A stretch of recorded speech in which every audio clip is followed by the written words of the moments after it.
Hello everyone, welcome back to DK education academy. बच्चों, आज हम करेंगे solution of exercise 9.1 chapter 9 some application based to trigonometry. तो बेटा स्टार्ट करते हैं। और इसके हमने कुछ मेरे ख्याल से आई थिंक 100 के 6 या 7 क्वेश्चन कर लिए थे। नंबर 8, पेज नंबर है 204 NCERT। तो चलिए देखते हैं, और पिछला कोई डाउट हो तो आप मेरे को बता देना। गुड इवनिंग बेटा आदित्य। तो क्वेश्चन नंबर 8 में पढ़ रहा हूं, आप ध्यान देना बेटा प्लीज। आपके पास एनसीईआरटी बुक होनी चाहिए। देखिए, कहता है कि स्टैचू 1.6 मीटर टॉल, एक स्टैचू है जो कि 1.6 मीटर टॉल है, यानी कि लंबा है। कहता है कि stands on the top of a pedestal, और जो कि किसके ऊपर है बेटा? पेडिस्टल के ऊपर है। यानी कि कहने का मतलब ये है कि पेडिस्टल बेस आपने देखा होगा स्टैचू का, ठीक है, ये बेस हो गया यानी कि पेडिस्टल, और इसके ऊपर ये स्टैचू हो गया। लेट्स सपोज ये वाला है ना, यहाँ से यहाँ तक ये स्टैचू है। स्टैचू की आपको हाइट दे रखी थी 1.6 मीटर ना। ओके, अब आगे लिखा है, कहते हैं कि from a point on the ground, ground पे एक पॉइंट है, ये ग्राउंड लेवल हो गया बेटा, और ये ग्राउंड पे ये वाला पॉइंट हो गया, ठीक है। कहते हैं the angle of elevation of the top of a statue 60 degree. तो यहां से स्टैचू के टॉप का जो एंगल ऑफ एलिवेशन है वो है 60 डिग्री, ठीक है बच्चों। और आगे कहता है and from the same point, यानी कि इसी पॉइंट से the angle of elevation of the top of the pedestal, यानी कि पेडिस्टल के टॉप का जो एंगल है, यानी कि पेडिस्टल का टॉप ये है ना, पेडिस्टल के टॉप का जो एंगल है वो है 45 डिग्री, इज 45 डिग्री, यानी कि ये वाला एंगल, ठीक है बच्चों, ये वाला एंगल, ठीक है। ओके, आगे देखते हैं क्या मांगा है इससे क्वेश्चन में। कहता है कि find the height of the pedestal, यानी कि पेडिस्टल की हाइट आपने कैलकुलेट करनी है, और ये पेडिस्टल की हाइट है, आप इसको कैलकुलेट करना है आपने। तो इसको आप एक काम करो, सबसे पहले इसको h मान लो, है ना, और इसको आप x मान लीजिए, बाकी इसका नामकरण करते हैं। तो A, B, C और इस वाले पॉइंट को D मान लेते हैं, ठीक है। तो क्वेश्चन बिल्कुल सिंपल है। ऐसा क्वेश्चन नंबर 7 भी था, और वो हमने कर भी रखा है ऑलरेडी, तो कोई दिक्कत नहीं है। तो चलिए बेटा देखते हैं इन ट्राइंगल ABC। सबसे पहले ABC में आते हैं। सो ABC क्या होता है बेटा? यहाँ पे रिलेशन कौन सा लूंगा? ऑब्वियस सी बात है, ये कैलकुलेट करना है, और इसका मैं यूज करूंगा, है ना, क्योंकि इस ट्रायंगल में भी तो यही वाली साइड आ रही है ना कॉमन जो है, तो इसीलिए मैं परपेंडिकुलर और बेस का रिलेशन लूंगा। तो परपेंडिकुलर यानी कि AB, और बेस यानी कि BC। तो परपेंडिकुलर अपॉन बेस क्या होता है बेटा? tan theta. अब थीटा की वैल्यू इस वाले ट्रायंगल में देखिए, ABC में 45 है, आप देख सकते हैं। ओके, सो AB कितना था बेटा? H, और BC कितना है? X, और tan 45 की वैल्यू होती है 1, तो क्रॉस मल्टीप्लाई किया तो H is equal to X आ गया। फिलहाल इसको इक्वेशन नंबर 1 मान लेते हैं, है ना, इसका यूज कर लेंगे हम। और वैसे ही मैंने आपको बता रखा है कि जब जब एंगल ऑफ ये जो एंगल है आपका एक्यूट एंगल, ये 45 डिग्री का होगा, तो बेस और हाइट इक्वल होंगी, है ना, उस केस में। चलिए अब इस वाले ट्रायंगल में आते हैं, यानी कि DBC में। तो also in triangle DBC same relation ले रहा हूं, परपेंडिकुलर ओवर बेस। तो परपेंडिकुलर कितना बेटा? चेक करो, BD, सो BD अपॉन में base BC, again tan theta, और थीटा की वैल्यू आप चेक कर लो 60 डिग्री इस वाले ट्रायंगल में, है ना। सो BD की अगर मैं बात करूं तो बेटा H प्लस 1.6 लिखूंगा, है ना, तो 1.6 प्लस H, और बेस BC है आपका X, और tan 60 की वैल्यू होती है बेटा √3। तो आई एम श्योर यहाँ पे भी आपको कोई डाउट नहीं होगा। आगे देखते हैं। अच्छा, अब क्रॉस मल्टीप्लाई कर लें इधर 1 लगा के, है ना। So 1.6 plus H is equal to √3x। Okay, अब आगे देखते हैं। तो 1.6 को उधर ट्रांसफर कर दें, या फिर एक काम करते हैं, H को उधर ट्रांसफर कर देते हैं। 1.6 ऐसे ही रहा, √3 एज इट इज, और इस x की जगह मैं H लिख सकता हूँ बेटा इक्वेशन नंबर 1 से, है ना।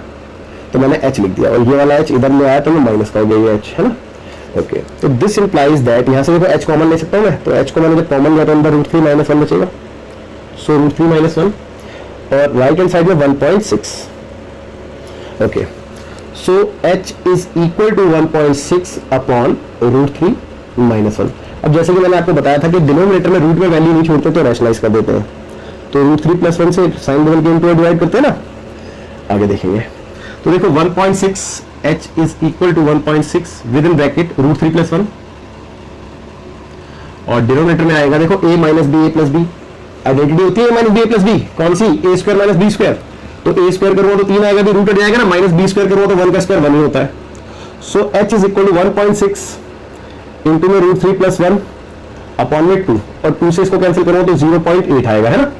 सो h की वैल्यू आपकी आ गई 0.8 with in bracket root 3 plus 1, इतने मीटर। अब आंसर चेक करके प्लीज मेरे को जल्दी से बता दो। तो ये आपकी हाइट ऑफ द पेडिस्टल आ चुकी है ना। तो पेडिस्टल की हाइट कितनी आ गई 0.8 विद इन ब्रैकेट रूट 3 में क्या कहता है, मैं क्वेश्चन नंबर 9 पढ़ रहा हूं। तो इसमें लिखा है बेटा the angle of elevation of the top of a building from the foot of the tower is 30 degree, okay, and the angle of elevation of the top of a tower from the foot of the building is 60 degree. If the tower is 50 metre high, find the height of the building. देखो यहाँ पे एक building है और एक tower है, ठीक है, कुछ इस तरीके से। ऑब्वियसली बात है दोनों की हाइट इक्वल तो नहीं होगी, एक छोटा और एक बड़ा ही होगा। अब क्वेश्चन को ना थोड़ा सा समझते हैं, फील करते हैं, नहीं तो अगर आपने क्वेश्चन को ढंग से समझ के फिगर नहीं बनाई तो आपका क्वेश्चन गलत हो जाएगा ना। ओके, तो देखिए एक बार और मैं पढ़ रहा हूँ। कहते हैं कि द एंगल ऑफ एलिवेशन, यानी कि एलिवेशन का मतलब नीचे से ऊपर देखने पर बन रहा होगा ना, है ना। कहते हैं कि of the top of a building, यानी कि बिल्डिंग के टॉप पे from the foot of the tower, tower के फुट से। 2 मिनट के लिए टावर इसको मान लेता हूँ और बिल्डिंग इसको मान लेता हूँ। तो ये वाले एंगल की बात हो रही है, आप चेक कर दो भाई। देखो ना, फुट ऑफ द टावर और top of the building is 30 degree, ये 30 डिग्री है। ओके, अच्छा मैंने ऐसा पता क्योंकि इसको बिल्डिंग और इसको टावर ही क्यों माना है, क्योंकि बेटा इसका रीजन ये भी है कि यहाँ पे 30 डिग्री का एंगल दिया था। तो 30 डिग्री का एंगल दिया था का मतलब ये, मेरे को टावर की हाइट दी है 50 मीटर, और 30 डिग्री का एंगल देने का मतलब ये है कि जितना छोटा एंगल होगा उसके सामने वाली साइड भी छोटी होगी, तो इसीलिए बिल्डिंग की हाइट छोटी होगी। चलो क्वेश्चन को अभी कंप्लीट करते हैं तो आपको और अच्छे समझ में आएगा। कहते हैं कि and the angle of elevation of the top of the tower, यानी कि टावर के टॉप से from the foot of the building, building के फुट का जो एंगल है वो 60 डिग्री है। तो अब खुद चेक कर लो भाई, ये 60 डिग्री एंगल है। तो जब ये एंगल बड़ा है तो हमने 9th क्लास में तो पढ़ा था ना बेटा, बड़े एंगल के सामने वाली साइड बड़ी होती है, तो इसके सामने वाली साइड बड़ी होगी, इसीलिए मैंने टावर को थोड़ा ज्यादा मतलब बिल्डिंग के कंपैरिजन में थोड़ा बड़ा लिया है ना। ओके, अब आगे लिखा है, कहते हैं the tower is 50 metre high, और जो टावर की हाइट है वो 50 मीटर है, यानी कि 50 मीटर की आपको इसकी हाइट दे रखी है टावर की। ओके, देन कहते हैं find the height of the building, building की हाइट बताइए। तो ये आपने निकालना है, इसको h मान लेते हैं, और इसका यूज होना है तो इसको x मान लेते हैं। इनका नामकरण कर लें, चलिए। तो A B C और ये D, ठीक है। T फॉर टावर था और ये B फॉर बिल्डिंग था, है ना। मैं इसको हटा देता हूं, अब इसकी जरूरत नहीं है। तो आपने h निकालना है कुल मिला के क्वेश्चन में। तो पहले ये वाले ट्राइंगल में आ गए, क्योंकि इस ट्राइंगल में इसका यूज करके मैं बेस निकाल दूंगा, फिर बेस का यूज करके इस ट्राइंगल में मैं हाइट निकाल दूंगा, है ना। तो देखते हैं। तो इन ट्राइंगल, भाई कौन से ट्राइंगल में बात करूंगा मैं, DCB, चेक कर लो DCB ना। सो DCB, अब रिलेशन परपेंडिकुलर अपॉन बेस यानी कि CD अपॉन बेस यानी कि BC equal to tan theta, और थीटा की वैल्यू कितनी है इस वाले ट्राइंगल में, चेक करो। DBC में 60 डिग्री, DCB में 60 डिग्री है ना थीटा। अब CD कितना है बेटा, CD था आपका 50 और BC था x, और tan 60 की वैल्यू √3, तो क्रॉस मल्टीप्लाई किया तो पता चला कि 50 अपॉन में √3 इतने मीटर। और क्योंकि मेरे को इसकी जरूरत नहीं है, इसका खाली यूज करना है, तो इसीलिए मैं इसको फ्रैक्शन में रूट में छोड़ रहा हूँ। अदरवाइज अगर ये मेरा आंसर होता तो मैं इसका रैशनलाइज करता, है ना। ओके, आगे चलते हैं। तो इसके बाद बेटा इस ट्राइंगल में आता हूं मैं ABC में, also in triangle ABC perpendicular upon base. तो परपेंडिकुलर कितना बेटा AB, और बेस कितना है BC, equal to tan theta की वैल्यू चेक करो, इसमें कितनी है 30 डिग्री, तो tan 30 degree. So AB is equal to what, h, और BC कितना है बेटा x, इक्वल टू tan 30 की वैल्यू होती है 1 अपॉन √3, क्रॉस मल्टीप्लाई कर ले तो h इज इक्वल टू, देखो ना, √3h, और ये x हो गया है। अब चलो मैं वैल्यू पुट करो, x की वैल्यू डाल दूं, सब्स्टिट्यूट कर दूं, तो √3h इक्वल टू x की वैल्यू कितनी है बेटा 50 अपॉन में √3। ओके, अब देखिए अगले स्टेप में h इज इक्वल टू 50, और 50 के साथ ये अपॉन में √3 है, और ये इंटू से डिवाइड में आ जाएगा यहाँ पे, है ना। ओके, चलिए ठीक है। अब देखो ना h की वैल्यू कितनी आ गई, तो h की वैल्यू आ गई 50 अपॉन में √3 इंटू √3 होता है 3, ठीक है। तो अगर इसको मैं इससे डिवाइड करूं तो कितनी आ रही है अप्रॉक्स, चेक कर लेते हैं। 3 से 3 1 3 बचा 2 0, 3 6 18, बस 666 चलता रहेगा। तो आई एम श्योर 16.67 एक बढ़ा के लिखा होगा पीछे इतना मीटर। ये क्या बेटा है, the height of the building है ना। तो क्वेश्चन नंबर 10 मैं पढ़ रहा हूं। क्वेश्चन में लिखा है 2 poles of equal heights, 2 poles है इक्वल हाइट के, are standing opposite each other on either side of the road. यानी कि आपने रोड देखी है भाई, घर के बाहर रोड तो देखी होगी ना, कुछ ऐसी सी रोड होती है और ये यहाँ पे गाड़ियां चलती है ना इस पे, और इसके इस तरफ यानी कि इस एंड पे और इस एंड पे पोल लगे होते हैं कुछ इस तरीके से, है ना, लाइटिंग के लिए। तो उसी की बात हो रही है ना। तो मैं खैर इसको यहाँ पे 3D फिगर को मैं फील तो नहीं करा सकता, बट समझाने की कोशिश की थी। तो लेट सपोज कि ये एक रोड है, मतलब रोड की मैंने ब्रेथ बनाई है कि ये जो मैंने बनाई थी ना कुछ रोड इस तरीके से, तो इतनी चौड़ी रोड है और रोड के इस एंड पे और इस एंड पे पोल खड़े कर रहा हूं मैं। तो ये दोनों रोड के बोथ साइड पोल है ना, ठीक है, और दोनों की हाइट इक्वल है, क्वेश्चन में मेंशन है। अब इक्वल हाइट तो है लेकिन कितनी है ये मेंशन नहीं है बेटा, तो मैं h मान लेता हूं। तो अगर ये h है तो ये भी h होगा बेटे, क्योंकि ये तो बोला है ना कि दोनों की हाइट इक्वल है। ओके अच्छा, अब आगे चलते हैं। कहते हैं कि विच इज 80 मीटर वाइड, और इस रोड की जो ब्रेथ है यानी कि चौड़ाई वो है 80 मीटर, 80 मीटर है इसकी चौड़ाई ना, 80 मीटर वाइड है यहां से लेकर यहां तक पूरी।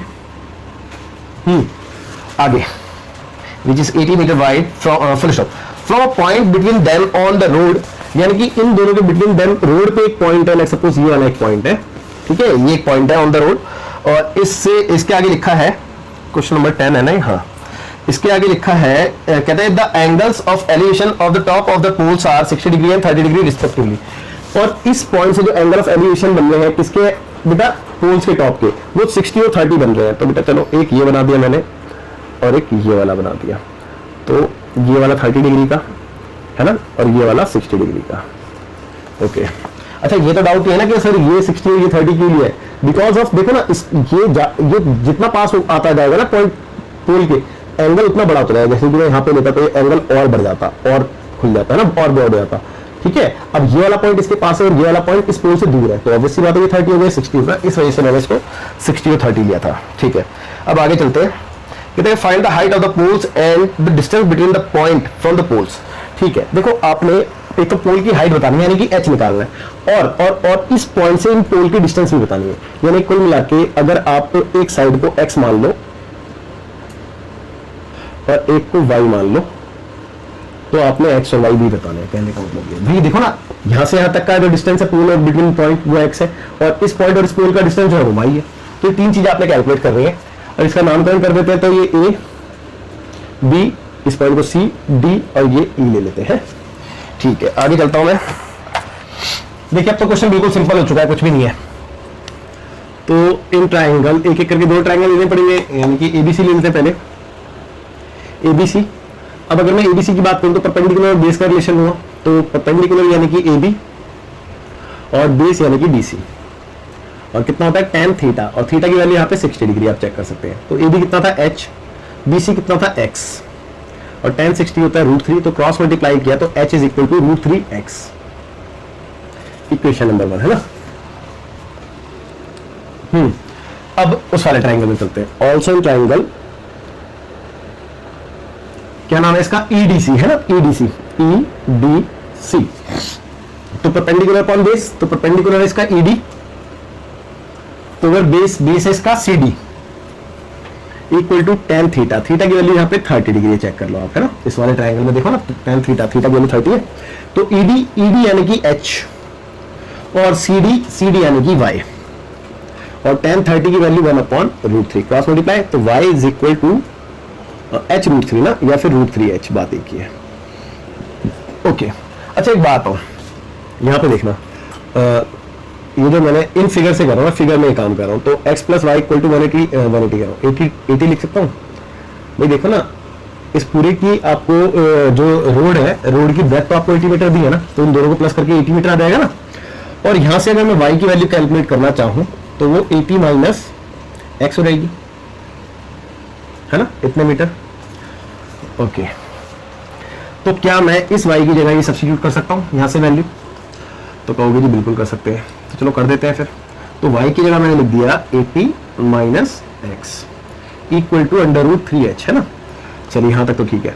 अब यहाँ का यूज कर लेते हैं, h की वैल्यू सब्स्टिट्यूट कर रहा हूँ मैं। सो 80 - x इक्वल टू √3, है ना। और ये जो h है, इस h की वैल्यू में सब्स्टिट्यूट कर रहा हूँ, दैट इज √3 × x, h की वैल्यू, है ना। ओके, तो 80 - x इक्वल टू √3 × √3 हो गया 3 × x, है ना, तो 3x हो गया। सो 80 इज इक्वल टू 3x, और ये -x था प्लस x हो गया, तो ये हो गया 4x। तो this implies that 4x is equal to 80। चलो यहाँ पे साइड में देखते हैं बाकी। तो x इज इक्वल टू कितना आ जाएगा, चेक कर लो, 20 आएगा। 80/4 करूंगा ना, देखो ना, 80/4, तो 4 × 8, यानी कि x की वैल्यू आ गई 20 मीटर। तो बेटा जो एक पोल है वो इस पॉइंट से कितना है, 20 मीटर। तो दूसरा पोल ऑब्वियसली बात है 60 मीटर होगा ना। तो चलो निकाल ही देते हैं ना y की वैल्यू। तो y इक्वल टू कितना था, y इक्वल टू था 80 - x। सो 80 - x की वैल्यू है 20, तो दैट इज 60 मीटर, है ना। तो दूसरे क्या कहते हैं, पोल की इस पॉइंट से डिस्टेंस आ गया। तो distance between the second point and second pole is 60 metre. Okay, अब रह गया है हाइट ऑफ द पोल। तो हाइट ऑफ द पोल निकालने के लिए इक्वेशन नंबर 1 में आते हैं। तो from equation number 1, equation number 1 is h is equal to √3x। So h is equal to √3x। x हमने फाइंड किया था बेटा, कहीं पे देखो, चेक करो, ये रहा 20। तो x की वैल्यू डाल देते हैं 20। तो कुल मिला के h कितना आ गया बेटा, 20 √3 मीटर। तो ये इसका आंसर हो गया, है ना। तो हाइट भी आ गई और दोनों पोल की इस पॉइंट से डिस्टेंस भी आ गया। तो एक बार मैं आंसर चेक कर लेता हूं पहले, उसके बाद आगे काम करते हैं फिर।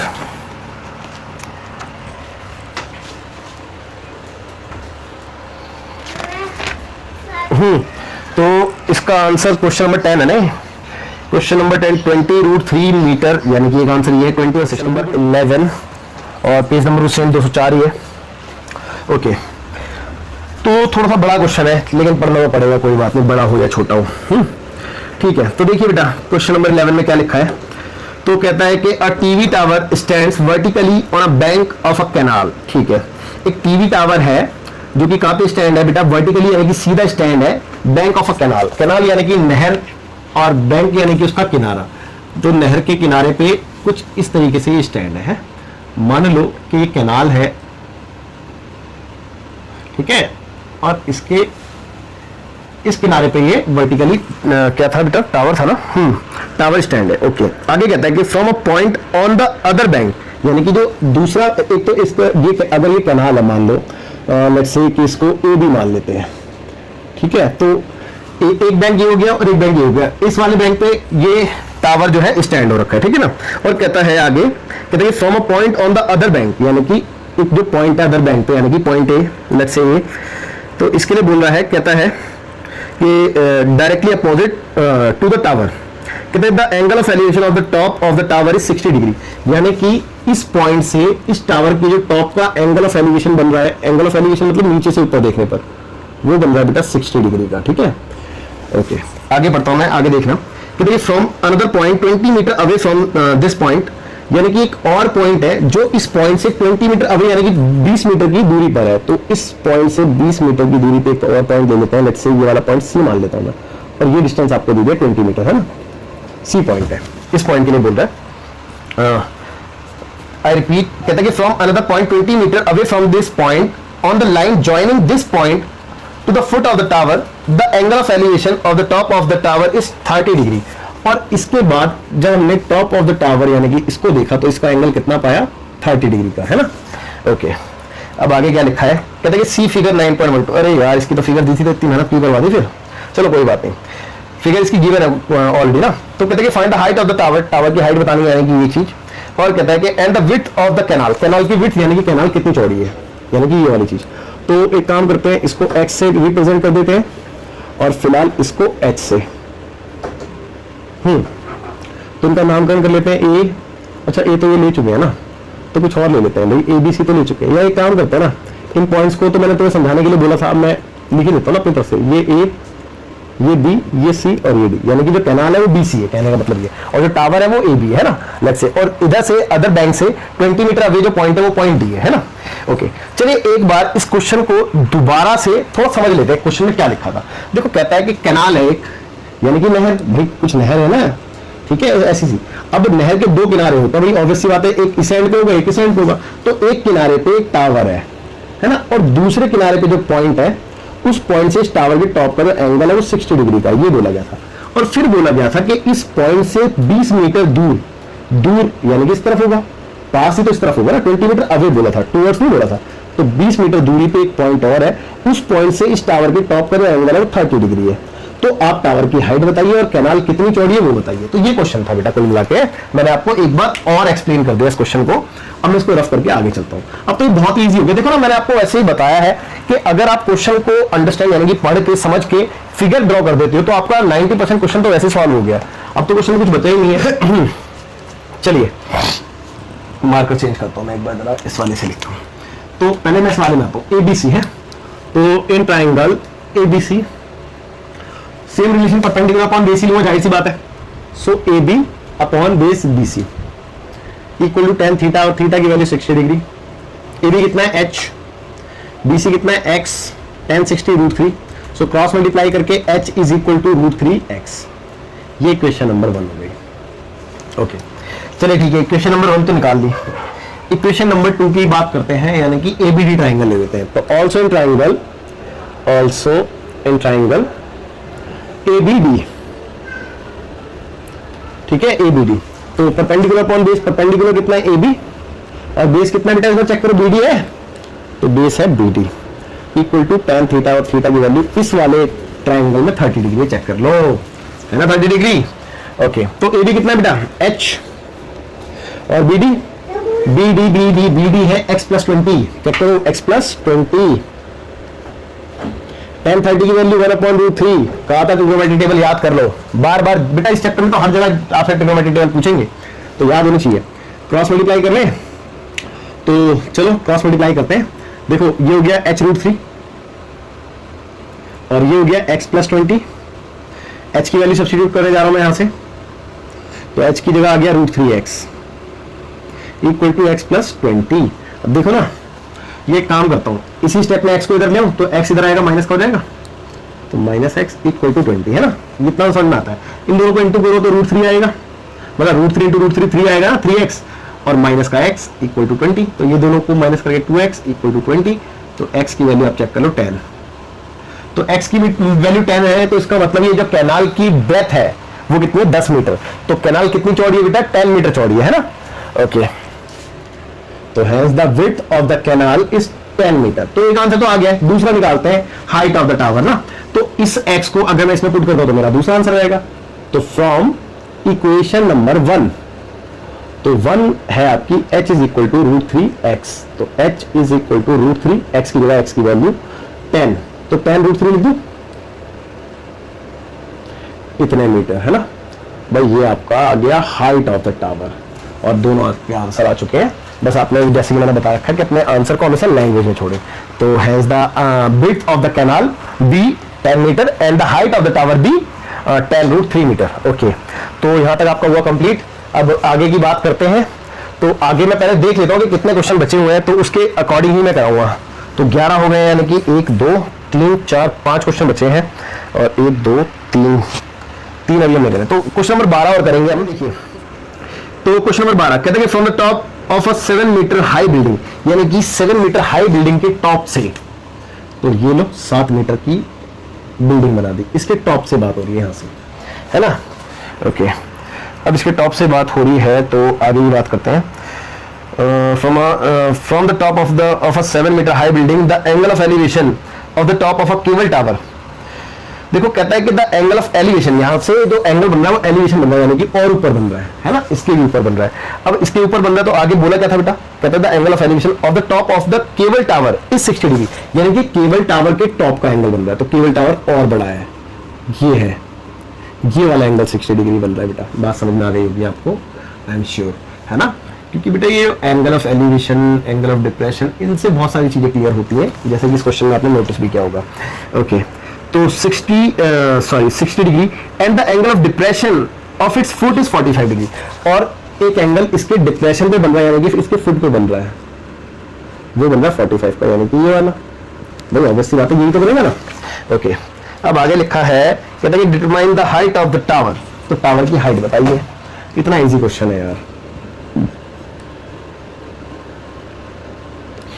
तो टावर की हाइट तो भैया ये है, खैर वो बात की बात। अच्छा, इसका ऑल्टरनेट एंगल ये 45 लिख दूं यहाँ पे, चलूगा आपको? बिल्कुल चलूगा यार, कैसी बात कर रहे हो। इसको मैं h मान लेता हूं, इतने वाले पोर्शन को, क्योंकि इतना पोर्शन तो मेरे को दे रखा है ना 7 मीटर, भाई ये तो बराबर ही होगी ना। ओके, अच्छा एक बात बताओ छोटी सी, कि क्या ये वाली साइड और ये वाली साइड बराबर होगी? यार बिल्कुल होगी। कितनी बार तो बताया कि अगर ये वाला एंगल 45 डिग्री का है तो बेस और परपेंडिकुलर बराबर होते हैं। खैर ये बात मैं अभी निकाल के दिखाऊंगा आपको, अभी फिलहाल मैं इसको x मान रहा हूँ, डरो मत। लेकिन मेरा कहने का मतलब है आपको पता होनी चाहिए छोटी छोटी चीजें, ठीक है। तो इसका नामकरण करते हैं, चलो A B C D E। Okay, तो पहले मैं ट्राइंगल ले रहा हूँ CDE। तो इन ट्राइंगल CDE है ना, देखो इसमें कैलकुलेट तो AE ही करना है ना, height of the tower. Okay, तो CDE ट्राइंगल में रिलेशन ले लो परपेंडिकुलर और बेस का। तो परपेंडिकुलर यानी कि CD और बेस यानी कि DE, आप चेक कर लो, है ना, बेस DE। और क्या होता है बेटा perpendicular upon base tan theta, और थीटा की वैल्यू आपको साफ नजर आ रही है 45 डिग्री। अब CD कितना है? CD है 7 और DE कितना है? DE है x और 45 पे 1 होता है, क्रॉस मल्टीप्लाई करेंगे तो x की वैल्यू 7 ही आएगी। आप देख सकते हो, इसीलिए तो मैंने बोला था कि ये 7 है। चलो खैर वो तो बात की बात है। अब एक बात आओ, अब मैं ये अगर x है तो बेटा ये भी तो x ही होगा, है ना, ये भी तो x ही होगा। तो अब मैं इस वाले ट्रायंगल में आऊं ABC में, तो also in triangle ABC। So ABC basically perpendicular upon base का रिलेशन, तो परपेंडिकुलर इज AB और base is BC equal to tan theta, theta की value 60 degree. Chapter 6 triangles. Okay, सभी चैप्टर 6 चाहते हो? ओके चलो ठीक है बेटा, चैप्टर 6 ही हम कर लेंगे, कोई इशू नहीं है ट्राइंगल। लेकिन मेरी भी सुन लो, मैं चाहता हूं कि पहले चैप्टर 7 कराऊं। Chapter 7 that is coordinate geometry, because of reason ये है कि चैप्टर 6 और चैप्टर 7 यानी कि चैप्टर 7 चैप्टर 6 के कंपैरिजन में थोड़ा इंटरेस्टिंग है। चैप्टर 6 में बेसिकली थियोरेटिकल पोर्शन ज्यादा है, स्टूडेंट्स को लाइक बोर करता है ना चैप्टर 6। तो मैं इसीलिए आपसे कह रहा हूं कि चैप्टर 7 आप पहले करें, बट फिर भी अगर आप चाहते हैं कि चैप्टर 6 ही करना है तो चैप्टर 6 ही होगा। आप मेरे को आखिरी और कमेंट करके बता दो मेरे राय सुनने के बाद। और एक रिक्वेस्ट और है, एक कमेंट प्लीज ये करें, सभी बच्चों से कह रहा हूं कि चैप्टर आपको कैसा लगा। मेरा तो फेवरेट चैप्टर है, मेरे को बड़ा मजा आता है इस चैप्टर को करने में और कराने में, ठीक है। तो आप प्लीज मेरे को कमेंट करके बताएं कि ये चैप्टर आपको कैसा लगा, ठीक है। और बाकी मैं अभी आगे इसको करूं। तो AB कितना था? AB था आपका H और BC X है, tan 60 की वैल्यू √3।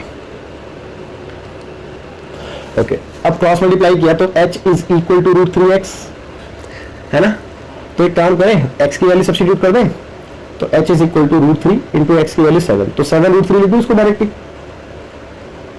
ओके, इतने मीटर ये H आया है बेटा, लेकिन मुझे H नहीं निकालना, मुझे तो AE निकालना है ना। तो now height of the tower equal to AE equal to AE कितना है बेटा? भाई ऑब्वियस सी बात है, H और 7 को ऐड करके आएगा, चेक करो ना, H और 7 को ऐड करके तो आएगा। तो H की वैल्यू पुट कर दें 7 √3 और प्लस 7 को कॉमन ले लें, तो 7 को कॉमन लिया तो √3 + 1, इतने मीटर आपका हाइट आ गई। Hence the height of the tower is 7 within bracket √3 + 1, ठीक है ना। ओके, तो देखिए, तो फिलहाल आज की क्लास तो ओवर हो चुकी है जैसे कि मैंने बताया आपको, लेकिन मैं एक क्वेश्चन अपनी तरफ से करा रहा हूं, बहुत अच्छा क्वेश्चन है, बहुत इंटरेस्टिंग क्वेश्चन है। चलो ठीक है, देखो बात करते हैं। एक दिन भाई यश का मन किया कि ट्रैकिंग करते हैं ना, तो ट्रैकिंग करने का यश का जब मन किया तो वो एक पहाड़ की तरफ गया, है ना, लेट्स सी एक पहाड़ है, तो यश यहाँ पे खड़ा हुआ है।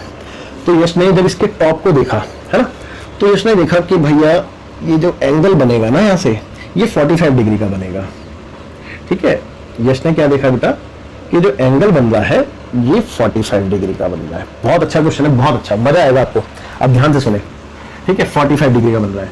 अब एक बात हो, ये तो इसकी आंख से इसका एंगल बन रहा है, सीधी सी बात है, लेकिन जब यश इसकी ट्रैकिंग करेगा पहाड़ की तो इसके अकॉर्डिंग थोड़ी ना करेगा, वो तो जैसे जैसे पहाड़ चढ़ रहा है ऊपर वैसे वैसे तो चढ़ेगा। कहने का मतलब ये है कि मान लो, मैं थोड़ा सा पहाड़ को रफ करके दोबारा बना देता हूँ।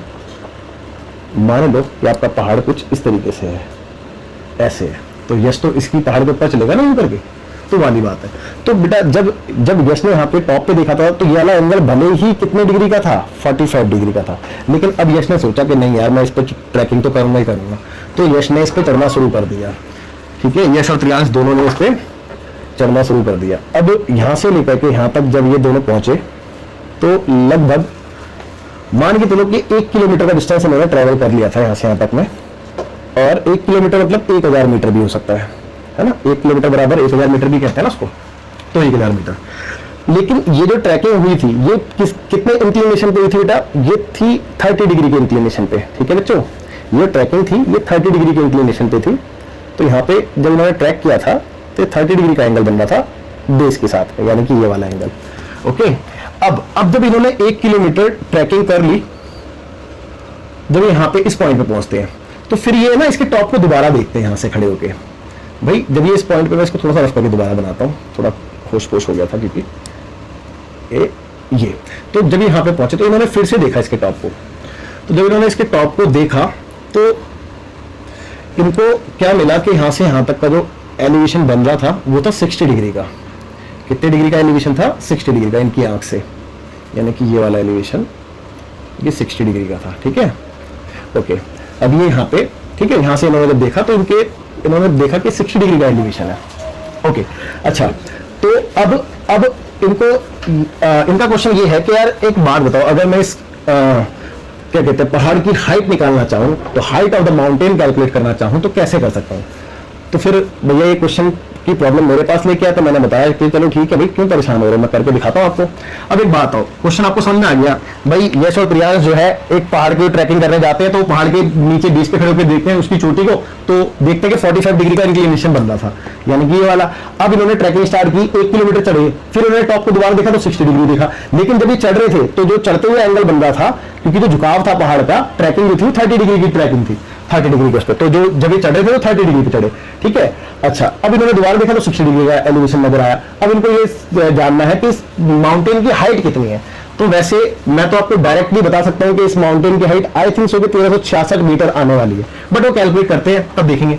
ये तो खैर एक रफ, मेरे को जितना याद है मैं वो बता रहा हूं आप लोगों को। अच्छा, अब देखते हैं कि राइट एंगल ट्रायंगल कितने बने हैं इस फिगर के अंदर। देखो, एक राइट एंगल ट्रायंगल ये बना है ना, और इसका अगर मैं एंगल की बात करूं तो 45 है। एक राइट एंगल ट्रायंगल ये बन रहा है, इसके अगर मैं एंगल की बात करूं तो 60 डिग्री आप देख सकते हैं। और एक राइट एंगल ट्रायंगल ये बन रहा है, बट इसकी हाइट नहीं है, तो मेरे को इसकी हाइट बनानी पड़ेगी ना यहाँ पे, है ना, ये वाला। ठीक है, क्लियर है। तो ये राइट एंगल ट्रायंगल बन रहे हैं। अब चलो इनका नाम कर देते हैं, तो A B C D E और ये F पॉइंट आ गया। ठीक है, ओके, तो आई एम श्योर कि आपको क्वेश्चन तो समझ में आ ही गया होगा, है ना बच्चों। अब देखो एक छोटी सी बात देखना, मैंने इस वाली हाइट को लेट्स से क्या लूं, h ले लेता हूं। मैंने इस वाली हाइट को h ले लिया, तो ये भी हाइट h हो गई बेटा, है ना। और इस वाली हाइट को मैं चलो x ले लेते हैं, तो ये x हो गया। तो कुल मिला के अगर मैं x और h को प्लस कर दूं तो मेरा आंसर आ जाएगा, that is height of the mountain ना। ओके, अब देखते हैं आगे की बात करते हैं। देखो यहाँ पे ना थोड़ी सी ज्योमेट्री का अगर मैं यूज कर दूंगा ना तो क्वेश्चन बहुत इजीली सॉल्व हो जाएगा। आप ध्यान देना जरा कैसे। देखो मैं थोड़ी सी ज्योमेट्री का यूज कर रहा हूँ, ये वाला एंगल, आप देखो इस अंदर की सारी डायमेंशन को भूल जाओ, आप मान के चलो कि एबीसी एक ट्रायंगल है, सिर्फ एबीसी। अब इस एबीसी में ये वाला एंगल 90 डिग्री का आपको दे रखा है। देखो मैं डायरेक्ट कर रहा हूँ, आपको समझा रहा हूँ, ये 90 डिग्री का दे रखा है, ये 45 डिग्री का दे रखा है पूरा का पूरा। तो ऑब्वियस सी बात है ये पूरा का पूरा भी 45 का आएगा, एंगल सम प्रॉपर्टी से आएगा नहीं आएगा, जल्दी बताओ भाई, चेक करो ना। 180 का पूरा होता है, ये 90 है, और ये 45, तो इन दोनों को माइनस मैं कर दूंगा तो बचा हुआ 45 ही तो बचेगा। तो यानी कि वाला एंगल मेरा 45 का आ गया एंगल सम प्रॉपर्टी से। ओके, तो यहां तक आपको कोई डाउट नहीं होगा, होना भी नहीं चाहिए यार। अब देखो आगे की बात करते हैं। इस ट्रायंगल में, इस सबको भूल जाओ, इसको देखो AFD वाले ट्रायंगल को, AFD, इसमें देखो, इसमें ये 90 है, ये 60 है, तो ये बचा हुआ एंगल कितने का आएगा, 30 का ही तो आएगा। चेक कर लो भाई, क्योंकि एंगल सम प्रॉपर्टी से 30 डिग्री का आएगा नहीं आएगा, यस और नो, जल्दी बताओ। ओके, आई एम श्योर आपको समझ में आ गया होगा। अब इस वाले ट्रायंगल को देखो, ADC भी तो एक ट्रायंगल है, वो बात लगे कि राइट एंगल ट्रायंगल नहीं है, ADC कुछ ऐसा सा बन रहा है ना, लाइक दिस ADC। एक बात हो, इस ट्रायंगल में और इस ट्रायंगल को भी मत देखो अभी यार, इसको मत देखो, अभी आप सिंपल सा देखो ये वाला एंगल, ये देखो ये पूरा का पूरा एंगल कितना है 45, और इसमें से इतना एंगल कितना है 30 डिग्री का, तो इतना कितने का आएगा 15 डिग्री का होगा, नहीं होगा भाई? पूरे 45 में से अगर मैं 30 को लेस कर दूंगा तो 15 डिग्री बचेगा। ये सिमिलरली यहाँ पे भी 45 में से 30 डिग्री को लेस कर दूंगा तो ये 15 डिग्री बचेगा, है ना? ओके, अब आपको यहां तक समझ में आ गया होगा। अब मैं कह रहा हूं कि अब इस वाले ट्रायंगल को देखो, एडीसी को, भाई एडीसी कुछ ए यहां पे था और डी बीच में था और सी यहां पे था, है ना? तो एडीसी में आपने देखा ये वाला एंगल जो ए पे बन रहा है वो भी 15 डिग्री का बन रहा था, और जो सी पे बन रहा है वो भी 15 डिग्री का बन रहा था, है ना? मानते हैं बात? और आपको एक साइड दे रखी थी सीडी, सीडी यानी कि 1000 मीटर। तो एक बात बताओ, जब ये दो एंगल इक्वल है तो इस ट्रायंगल को मैं आइसोसीलिस ट्रायंगल नहीं कह सकता, और आइसोसीलिस ट्रायंगल में मैं जानता हूं कि दो साइड भी इक्वल होती है, कॉरस्पॉन्डिंग साइड। तो अगर ये 1000 है तो ये भी तो 1000 मीटर होगा, तो यानी कि मेरे को एडी मिल गई, एडी वाली साइड है, आप चेक कर लो, तो ये मेरे को मिल गई इनडायरेक्टली 1000 मीटर। आपको बात समझ में आ गई होगी, आई एम श्योर आपको बात समझ में आ गई होगी। अब क्वेश्चन में कुछ नहीं बता, अब मेरी बात को सुनो ध्यान से, देखो प्यारे बेटे पप्पू का खेल। खैर ये क्वेश्चन तो मैं पूरा आपको करवाऊंगा, लेकिन पहले समझा दो। प्यारे बेटे पप्पू हर हर बोल सोना चांदी तोल। अगर देखो मैं इस वाले ट्रायंगल में काम करूंगा तो इसका और इसका रिलेशन ले सकता हूं, परपेंडिकुलर अपॉन हाइपोटेनस, ये वाला रिलेशन। तो इससे मेरे को क्या मिलेगा, एच की वैल्यू मिल जाएगी। भाई देखो ना, ये गिवन है, ये निकाल दूंगा, और ये मिलते ही मेरे को ये मिल गई, ये वाली साइड मिल गई, है ना? अब मैं इस वाले ट्रायंगल में आया, इसका और इसका रिलेशन लूंगा तो मैं एक्स निकाल दूंगा, और एक्स जब मेरा आ गया, एच भी आ गया, दोनों को प्लस करूं तो हाइट ऑफ द माउंटेन भी निकल जाएगी। तो मतलब क्वेश्चन तो आपको समझ में आ गया कि कैसे करना है। अब मैं करके दिखाता हूं। तो पहले मैं इस ट्रायंगल में आया, इन ट्रायंगल डीईसी, डीईसी। लेकिन एक बार बता दूं आपको, ये जो मैंने ज्योमेट्री का यूज करके ये वाली साइड निकाली है ना, अगर मैं ये वाली साइड नहीं निकाल पाता तो ये क्वेश्चन बहुत लेंदी है, बहुत ज्यादा लेंदी है। आप आर डी शर्मा में इसका सॉल्यूशन देखना, बहुत बड़ा सॉल्यूशन मिलेगा आपको, ठीक है? अब देखो डीईसी, डीईसी की बात कर रहा था मैं, यानी कि इसकी तो परपेंडिकुलर ये रहा और हाइपोटेनस ये रही। तो परपेंडिकुलर यानी कि डीई और हाइपोटेनस यानी कि सीडी, और परपेंडिकुलर पर हाइपोटेनस sin थीटा होता है, और थीटा की वैल्यू 30 डिग्री। आप चेक कर लो भी, थीटा की वैल्यू 30 डिग्री है यहाँ पे, और डीई कितना है, डीई डीई डीई एच है, और सीडी कितना है, सीडी सीडी सीडी 1000 है, इक्वल टू sin 30 1/2। भाई ट्रिग्नोमेट्रिक टेबल से ये वैल्यू आपको पता होनी चाहिए। क्रॉस मल्टीप्लाई किया तो h इज इक्वल टू 1000/2 यानी कि 500। तो h की वैल्यू आपकी आ गई 500 मीटर, है ना? Equation number 1। अब मैं इस वाले ट्रायंगल में आता हूं, in triangle AFD, also in triangle AFD, ठीक है? तो AFD perpendicular upon hypotenuse, perpendicular यानी कि AF और हाइपोटेनस यानी कि AD। ओके, तो perpendicular upon hypotenuse, perpendicular upon hypotenuse sin theta, भाई ऑल्सो sin थीटा, और sin थीटा की वैल्यू 60 डिग्री, चेक कर लो। तो AF कितना है, AF AF AF दिख नहीं रहा यार, कहां गया AF, हाँ x है, और AD 1000, और sin 60 की वैल्यू √3/2 पता होनी चाहिए आपको, है ना? अब क्रॉस मल्टीप्लाई कर ले, सो x इज इक्वल टू √3 यानी 1000√3, तो 1000√3/2, और 2 से कैंसिल तो 500√3, so x is equal to what, 500√3, इतने मीटर। ओके, अब थोड़ा सा रफ कर देता हूं मैं इस वाले पोर्शन को, और यहां पे आ जाता हूं। अब now we have to find AB यानी कि हाइट ऑफ द माउंटेन ना। तो AB that is x plus h, direct लिख दो बेटा। तो x की वैल्यू कितनी है, 500√3, h की वैल्यू कितनी है, 500, और 500 को कॉमन ले लिया जाए तो √3 + 1 ये बचेगा, भाई चेक कर लो, यही तो बचेगा। तो बच्चों 500, और या तो एक काम करते हैं ना, कॉमन ऑन मतलब एक काम करते हैं, रुको, देखो इसी स्टेप में देखो, मैं ना √3 की वैल्यू डाल रहा हूँ, ठीक है? √3 की मैं वैल्यू पुट कर रहा हूँ, तो ये 500 तो ऐसे ही रहा, √3 की वैल्यू होती है 1.732, ठीक है? ये √3 की वैल्यू मैंने पुट अप कर दी, अब प्लस में 500 था। अब ये वाला पॉइंट हटा दिया तो नीचे 1000 आ जाएगा, चेक कर लो भाई, तीन डिजिट के पहले था ना पॉइंट, तो 3 0 आएंगे। अब 500 से ये 2 बारी में 1000 पूरा का पूरा कट जाएगा, और 2 से जब मैं इसको काटूंगा तो 2 से 6 बारी में 2 से 8 बारी में, 2 × 16, 2 × 12 और 2 × 12, तो बेटा 866 आएगा, है ना? प्लस में 500 ऐसी रहा, तो 8 × 5 1366, और देखो यही तो मैंने बोला था इतने मीटर, ये आपका आंसर आ गया। तो बहुत अच्छा क्वेश्चन था, और इसके जैसे बहुत सारे क्वेश्चन मिलेंगे आपको, ठीक है बच्चों? तो चलिए ठीक है, मिलते हैं। ओके, थैंक यू बच्चों, बाय, टेक केयर, मिलते हैं अगली क्लास में।